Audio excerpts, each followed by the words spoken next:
This here is Bill Apgar with Disabled Veteran Radio here on Classic Rock 107.5 here in Crystal River.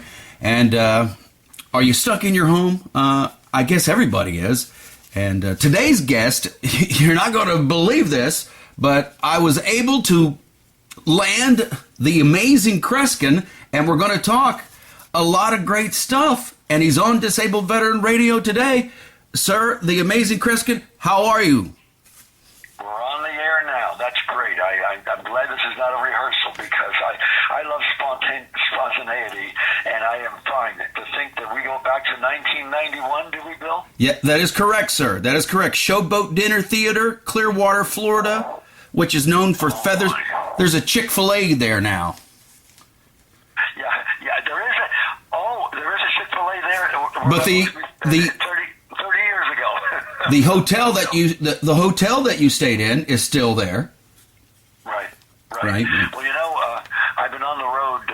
The airline industry estimates as of 2.5, 3 years ago that I've been on. At that point, I've been on the road, flown a little over 3.5 million miles.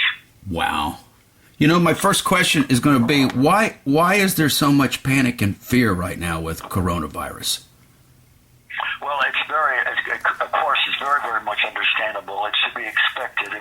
I would be surprised if it weren't the case because, first of all, you have today something which didn't exist 20, 30 years ago. You have 30 hours a day of news, television news. And you can watch television news for 35 hours every day of the week.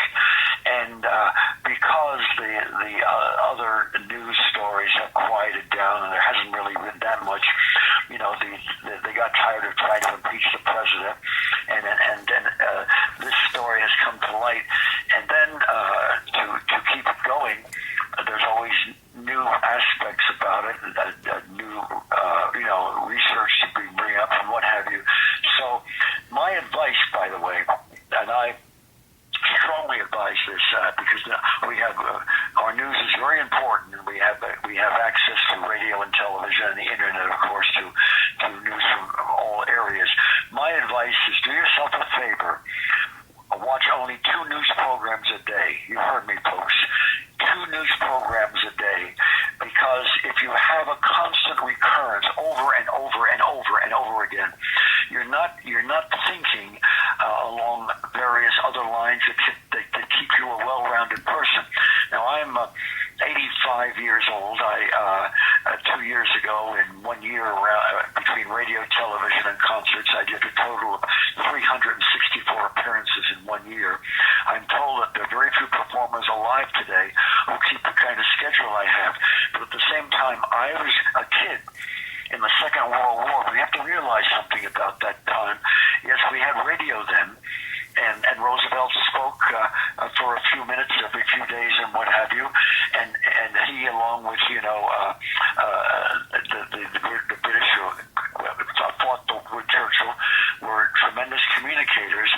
But we also had something that seems to be disappearing today. We had on the air Bob Hope, who's appearing in all kinds of programs, Burns and Allen's and what have you, and their appearances were live. I can remember going to the movie theaters because we didn't have television those days, and watching the newsreels along with the cartoons and what have you. And there you saw video. You didn't hear it. You saw video of. You could see that Roosevelt was laughing, and Bob Hope was next to him, pointing out all kinds of crazy things and what have you. We are comedians today, as I'm sure you're aware of this, are afraid to mock anything because we're losing the ability to laugh at ourselves. And laughter is one of the greatest weapons in any war we have. And we're at war. We're at war with a disease. And that's one of the factors. But, folks, you can't have a constant diet of the radio on time, news on, all speaking of the same thing over and over again. Turn on a horror movie. Turn on a comedy. Read a book or what have you. Pick up the telephone. Do something. All right, we can't meet with people. We're isolated. Pick up the phone and do this. Do something you may not have done for many, many years. Call someone on the phone. Someone you know, a friend, a relative. Ask them how they're doing. And hear what I'm saying. Listen to them. Because we're losing the ability to listen. Young people don't know how to do it anymore because of an instrument called the cell phone and what have you. Listen to the way they're speaking. Listen to the tone of their voice. You can learn more about a person by hearing the way they speak and listening to the shading in what they say. You begin to understand what they're most concerned about, what interests them most, what makes them laugh the most. And by doing that, you build up something called rapport. And that's something which we're losing in our modern culture. That sort of brings a tear to my eye, sir. That does. That's really good stuff. Bill, I'm sorry, my life is based, you know me because you see me working and you see me on television. My life is based on communication, and not just what people say, but how people think and what have you. And you know, today, you can pick up a phone and ask a question and get an answer instantly. Not long ago, a kid would have to research it, go through a book, read the background on it, but we're not reflecting on what we hear today. I have done seminars for business groups all over the world, and I point out to them, when you finish your day, for God's sakes, when you go home, and I've worked on 88 crime cases in my life. 88, I've only been able to help on a third of them, but I have to give something back. And my was to help the police in researching crime things. And I explained to the police because you're under such tension. When you get home at the end of the day, you got your kids, you got your wife and stuff, close the door.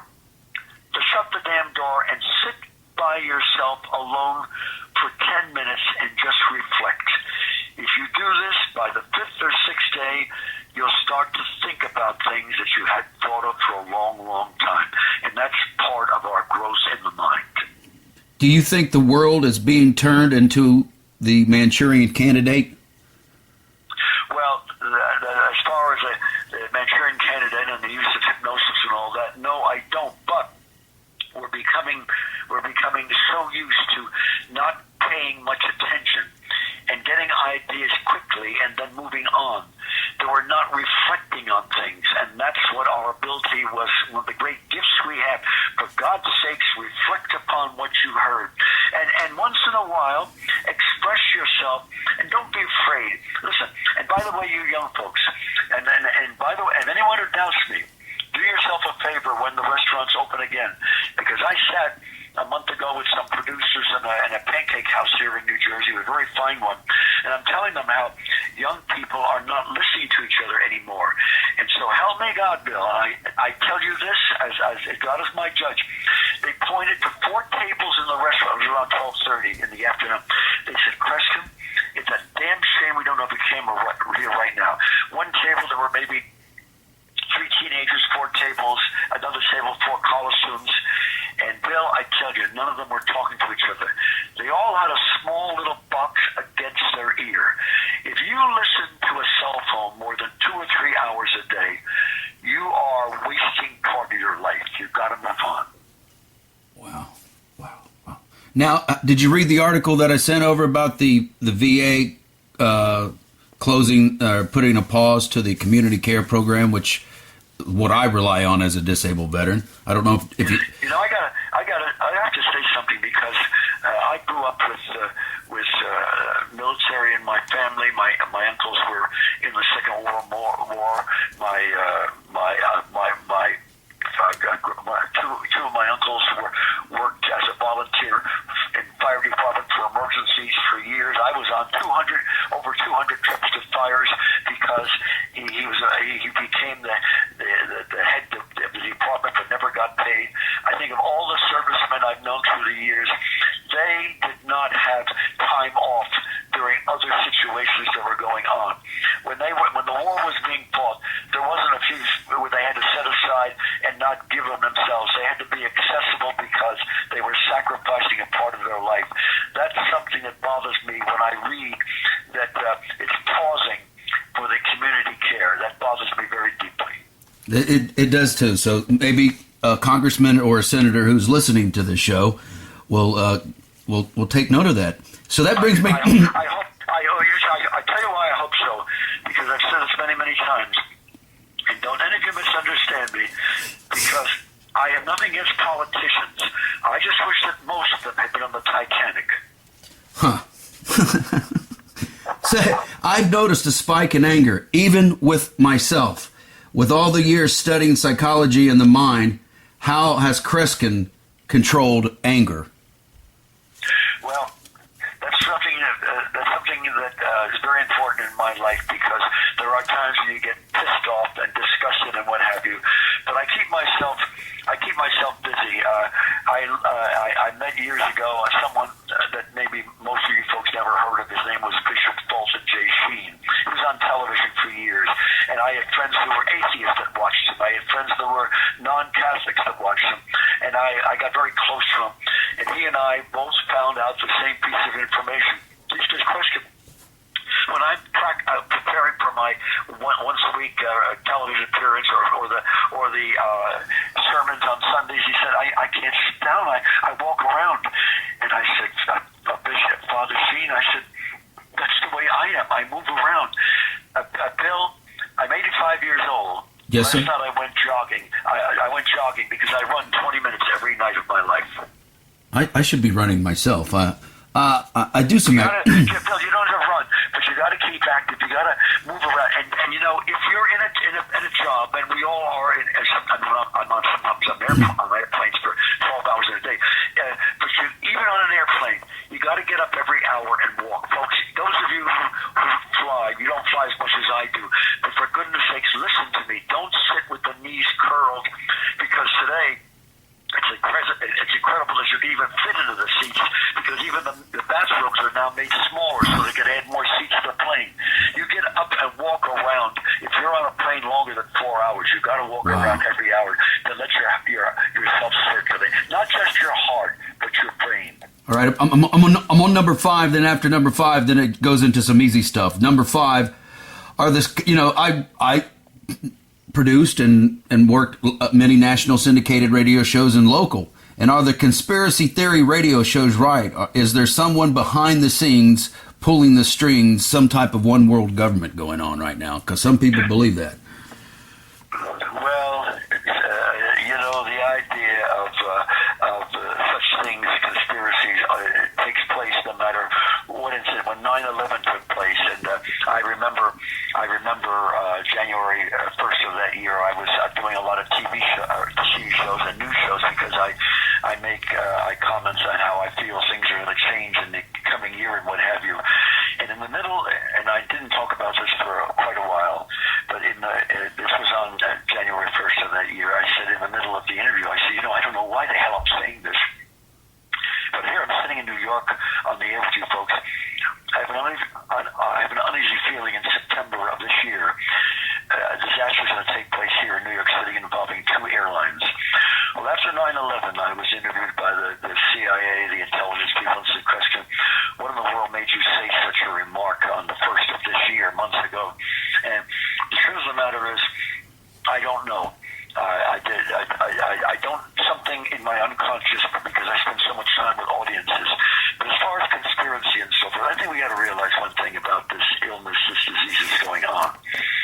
It is just this, and history is going to point out that and remember, China is communistic, and for God's sakes, we're not negotiating welfare and medical equipment and so forth with communist countries. Are we insane? Have we not studied history? That's one of the greatest mistakes that young people are not doing today. They're not being taught history, because we were warned a long time ago that if we forget history, we tend to repeat history, which we're repeating right now. The Red Chinese, the communists discovered a weapon, and it's a tremendous weapon. It was a disease. It happened in their country. But by sequestering it and keeping it secret for a while, sending some of our American medical people out of the country, not letting some come in, they prevented people even becoming prepared for what was going to be building up. So people flew from Red China to Italy, to other places, and what have you. Yes, they found a unique war weapon. And let's hope that other countries don't find similar ones in diseases. Scary. Now, that's what made you so popular, because you're so great, and that's what led you to. Well, thank you. On the Carson, is it correct? Did you have the most guest appearances on the Tonight Show with Johnny Carson? I did 88 shows but let me tell you a story a lot of people don't know. When Jack Parr, Steve Allen had the Tonight Show before Carson came in. Remember, Steve Allen was on years Correct. ago. And Steve Allen left the Tonight Show and went to L.A. and had a late night show that a lot of college students watched and what have you. I was traveling already, but I watched him, but I never met him. And Carson took over. And Steve Allen heard about me. I wasn't known nationally then. I was known in New York and New Jersey. And he heard about me. He said, let's fly this gentleman out to L.A. I want him to appear on the show. Now, here's this true story. The show's going to start. Steve Allen says, we're all interested in ESP. We're all interested in the power of the mind. This gentleman has an unusual gift. This young man, would you welcome Kreskin? Now, he did not use the term amazing because Carson gave me that years later, and I had not met Carson. Johnny Carson would go home. He would always tape the show in the daytime, and whether it was in New York or when he moved to L.A. And he went home to his where he was living in New York City. He was sitting with his wife, and he sees that Steve Allen is going to have a mentalist on, so he's watching the show. Now, the show starts. I'm in L.A. Never did a national show before, and of course I know it all. Sure, I know it all. I'll tell you how little I know. Steve Allen is at the other end of the stage at a dais, slightly elevated, like all his talk shows are. And I'm walking towards Steve Allen. He's at the other end of the stage, but I'm looking at the camera, which is in front of me. And there's bright lights around the camera because in the 1960s, the lighting was very hot in television. So I'm looking at the camera. Now, let's face it, if I had any more sense, I wouldn't keep looking towards it because the lights were blinding me. And as I get closer to him, I trip over the dais and fall flat on my face. And Steve Allen was not a mocking type person. I love him, man. He bends down. The first time I met him, he says, "Young man, are you okay?" And I was fine. And he had me stand up. I got about a half hour of the show. Johnny Carson was watching the show that night and saw the incident when I tripped over the desk.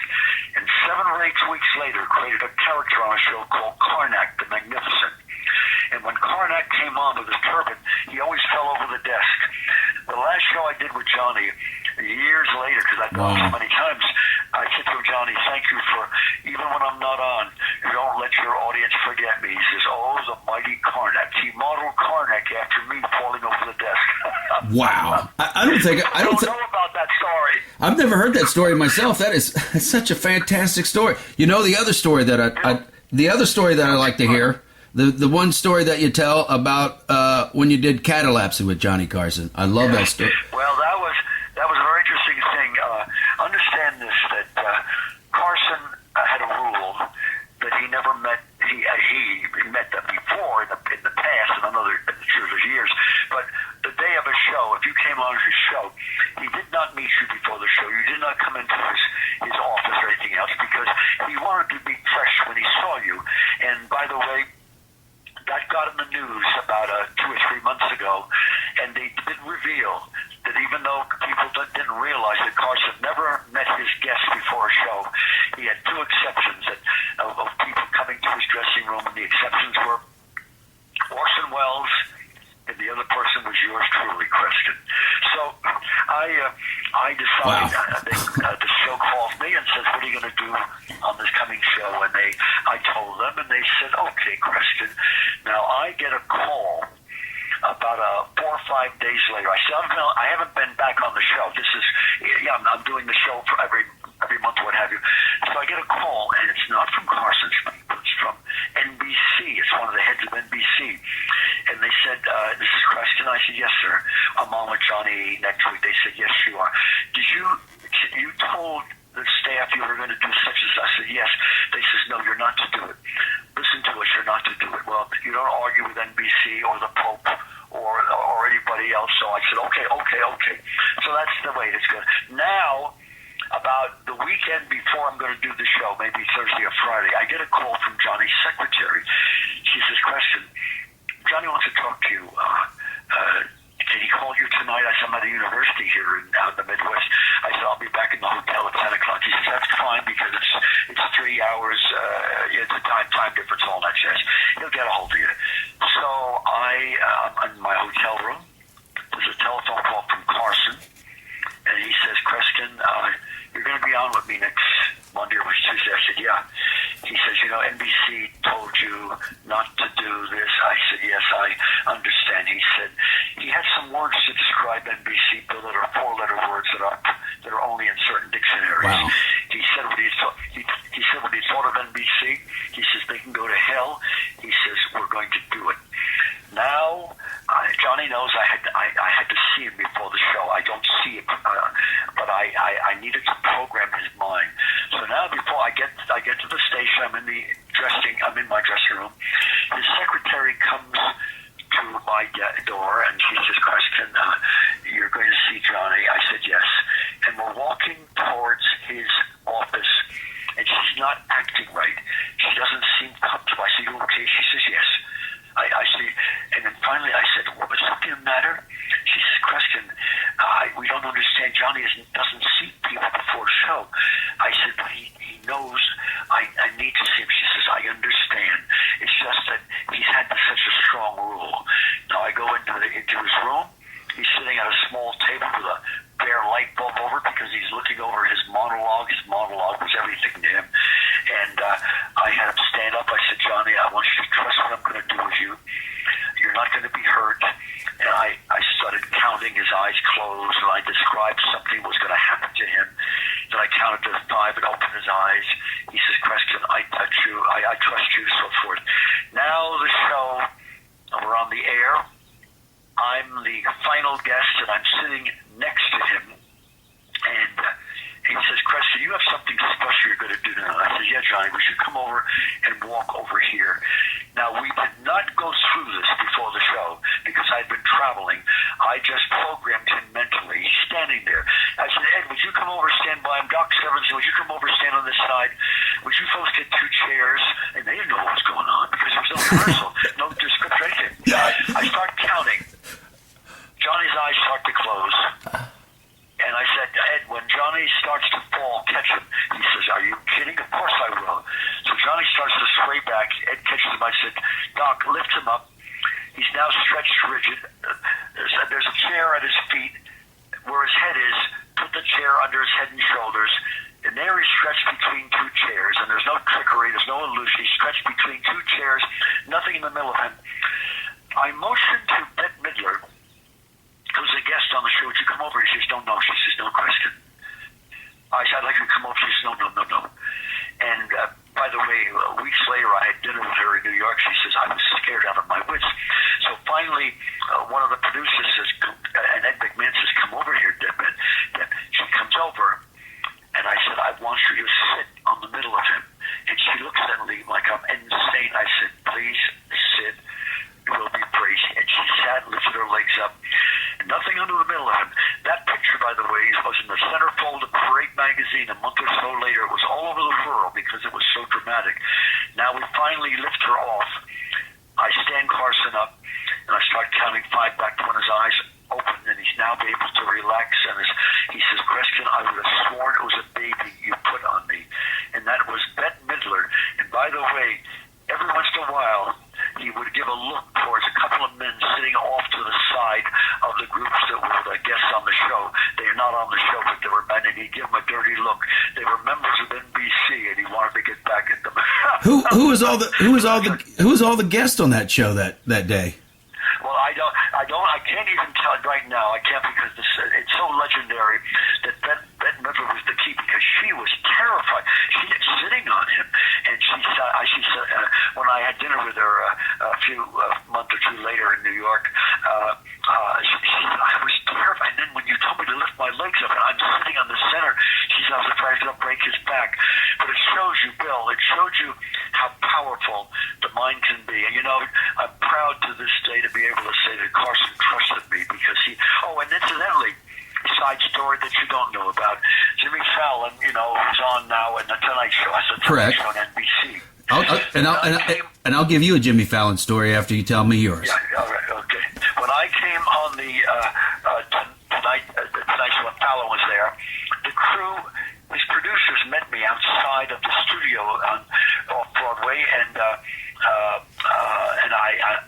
see you. It was nice you came out here to see me and say hello. And they said, Kreskin, Jimmy would like you to walk into the studio to get your feel of the studio. Would you mind if we walk you in there? There's no audience there. I said, fine. I walk in the studio, Bill. I started shuddering and shaking. I said, oh, yeah. They said, oh, you remember, don't you, Kreskin? I said, I can tell you scene after scene because before we went to L.A. to do the Carson show, I did a number of years of shows right here in the studio, and I could tell you things we did in different areas. They said, that's what Jimmy wants to hear about. So during the commercial break, Jimmy and I got up and walked around. I said, you know, you don't know this, but this is where NBC did not want me to do it. I told them what I did with on the NBC show, Catalepsy. And Jimmy said, you're going to do it with me next time you're on. So the next time I came on the air, this was the plan. And Jimmy, and we announced that I had done this with Carson. This is the first time, but let me tell you, as I counted, Jimmy's eyes closed and he couldn't open his eyes and he became rigid and what have you. The musicians who were fine musicians on the show lifted him up and stretched him between two chairs, but I did not have anyone sit on him. What made it all the more dramatic is I got another third chair, climbed up on the third chair, and climbed up onto Jimmy Fallon and stood on him. Holy and cow. there it was, Carson between two chairs, and I'm standing in the middle of them. That was a dedication to Carson. Incredible. My Jimmy. Go ahead.